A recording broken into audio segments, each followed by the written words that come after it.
Welcome sa part 2 ng ating trip to London. Ayan, syempre bago ang lahat tayo muna ay mag-breakfast. At syempre, walang iba kundi English breakfast. Syempre, ano pa ba? At habang tayo nga ay nagbe-breakfast, itinanong tayo ng waiter. Where are you from? From Philippines. Philippines? Yeah. Thank you. O, diba? Lovely!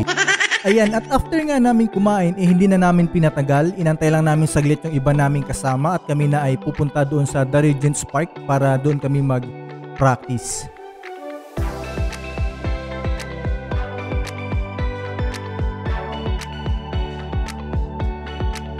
Awak nga ng park na to, no? At sobrang daming tao talaga naglalakad dito every morning, nagja-jogging at kung ano-ano pa. At ayan, at ito ngang part na to ng park ay isa to sa mga scene doon sa Mission Impossible ni Kuya Tom. Ayan, nagsuggest nga si Nico na mag-jogging daw kami hanggang makarating kami doon sa lugar ng pagpapraktisa namin. At eto, ayan, babang-baba yung mga kinain namin. At tara, samahan nyo nga kami na mag-practice. At maya-maya pa ay may nahanap na nga kaming pwesto at ayun si Nico may sariling buhay sa gilid.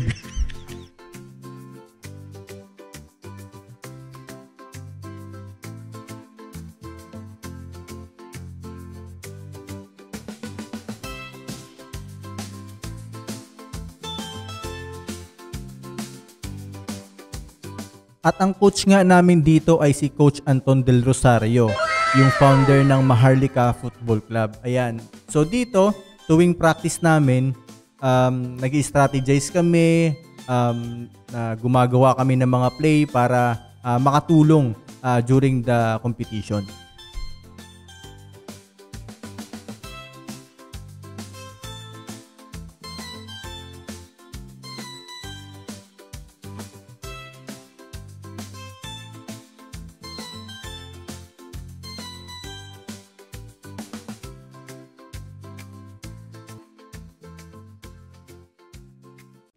Ayan, at natapos na nga ang practice namin at ayan, halatang pagod na, lakad chubby na nga lang kami. At ito na yung pinakaantay din namin dahil free time nga namin sa araw na to. After namin mag-practice, ito na, mamamasyal na nga kami. Nabunggo ka nitong bus? Wala na. Hindi ka libre sa hospital. Hindi ka libre sa hospital. Ayan, tinanong ko nga yung tropa dito kung totoo ba yung balita na libre ba yung magpagamot dito sa UK. Oo, libre daw yung mga hospital dito. Pero pag nabangga ka ng bus dahil tumawid ka ng nakago, hindi yun libre guys, may bayad na. Kaya sa mga nagbabalak mag-London guys, mag-ingat kayo lalong-lalo na sa pagtawid dahil mabilis magpatakbo yung mga bus. Ayan, at tuloy-tuloy nga yung lakad namin dito. Nadaanan na namin yung Oxford Circus. Nadaanan na rin namin yung Soho hanggang sa narating namin itong isang memorial fountain na to. At syempre, magpapicture tayo dyan dahil sabi ng tropa, isa to sa mga magandang pagpicturan dito. At medyo malayo-layo na nga yung nilakad namin dito at medyo nakakaramdam na nga kami ng konting gutom at gusto sana namin kumain ng light lang para hindi naman ganun ka bigat habang naglalakad kami. Gusto mo ng Chinese food? Gusto mo ng Chinese food? Ayoko, marami sa Binondo yan. Ay, itong Lego. Lego. Dito nga ay may nahanap kaming kainan pero hindi nga kami nasatisfied sa kinain namin dito kaya buti na lang may malapit na Jollibee. Ayan, bida ang saya. At ito nga yung mga menu nila dito. At nung natikman nga namin yung chicken nila dito, may konting pagkakaiba lang. Pero konting-konti lang, masarap pa rin. After kumain, ayan, nadaanan natin itong monumento na to. At nakita nga natin si Mr. Bean. Ayan, sinakal na rin natin para makabawi tayo. Hindi, joke lang. Ayun, malapit lang yun doon sa may Jollibee. At tuloy-tuloy na nga yung lakad namin dito para ikutin yung buong area.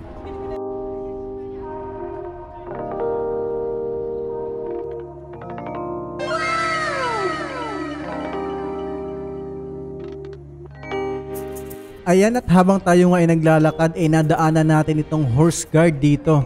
Ayan, at nilapitan natin. No? Ang napansin ko lang dito, no, ang lalaki ng kabayo nila. Hindi katulad ng kabayo natin sa Pilipinas. Iba yung breed ng mga kabayo nila dito, guys. Malalaki.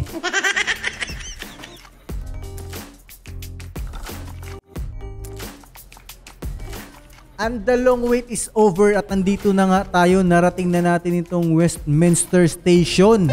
At dito nga natin makikita yung Big Ben. Ayan, karamihan sa atin pag sinabing London, ito kagad yung pumapasok sa isip natin. Ayan yung Big Ben.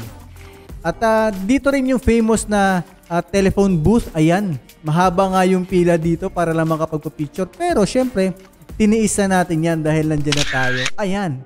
Kunyari may tinatawagan tayo. Oha. Ang ganda ng picture natin dyan. Oha, feeling artista ba? Oh. At malapit nga lang din dito yung London Eye. Ayan. At tuloy-tuloy na yung lakad natin dito, no? At katabing-katabi nga lang din ng Big Ben yung Churchill. Ito, ang gandang architecture din nito. At ang next nating pupuntahan ay Buckingham Palace. Ayan, no? Ang aliwalas, oh. Ang aliwalas ng ulo ni Kuya. Hindi, joke lang. Ayan, ang laki po ng lugar na to. At ang ganda ng palace na to.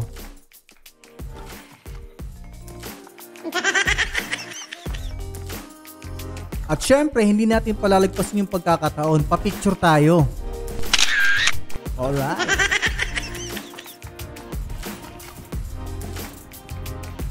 At ngayon, nandito na nga tayo sa Tower of London at magkatabi lang sila ng Tower Bridge. Ayan, pag pinasok mo yung Tower of London, dito mo makikita yung Royal Collection of Diamonds and Jewels. Ayan, at syempre, hindi mawala sa atin yung picture. Ayan, konting picture lang at tuloy-tuloy na nga kami. Ayan, si Renz. Thank you, Renz, dahil si Renz yung nag-tour sa amin dito sa London. At malapit nga dito sa Tower Bridge ay merong mga street performer at nakita nga natin si Charlie Chaplin. Ayan yung boksingero na pinaka-idol ko sa lahat. Ayan, o, diba? Sumayaw-sayaw pa,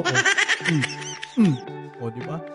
Malapit umilag yan. O, di ba? Ginawang palanggalang yung referee, O, pinag-away pa, Diba? Kaya idol ko si Charlie Chaplin, eh. At meron pa dito isa, hindi ko kilala kung sino to, eh.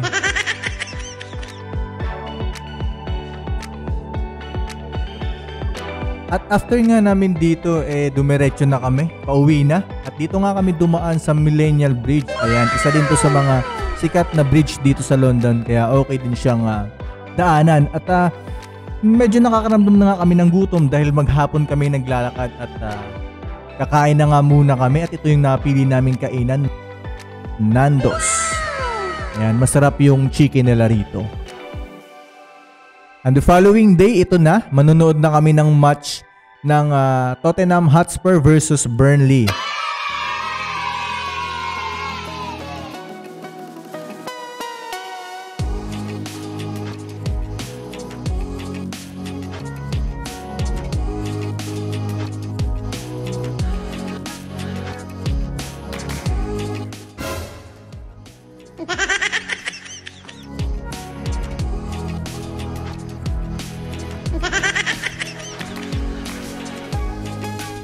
Put your shades on.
At sobrang solid nga ng stadium nila. At ang ganda ng laban ng Tottenham Hotspur versus Burnley.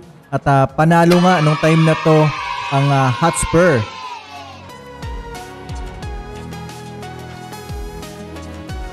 And after nga naming manood, dumiretso na kami sa hotel para mag-dinner lang at magpahinga na dahil kinabukasan na yung event namin.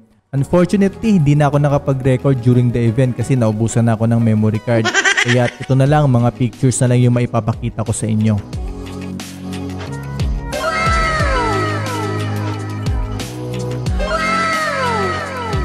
Again, thank you so much AIA Philippines for bringing us to London to play football. And guys, hopefully nag-enjoy kayo sa panonood ng video na to. And huwag niyong kalimutan mag-subscribe sa channel natin para maging updated kayo pag meron tayong mga bagong videos. Again, maraming salamat. God bless.